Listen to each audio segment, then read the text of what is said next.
Hey guys, I have a 2007 Honda Civic here. This will be the same for the 06 through 11. I keep getting this message here that says check fuel cap.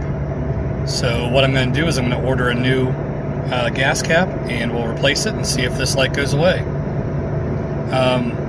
I'll put a link in the description below to the gas cap that I order. That way if you have the same problem, you can do the same thing. Thanks for watching, guys. Alright, just want to make a follow-up video. I got my gas cap, it showed up yesterday. I ordered from Amazon. Put it on and no more check gas cap message on the gauge cluster. Here we are going down the highway at 68 miles an hour and everything's running smooth.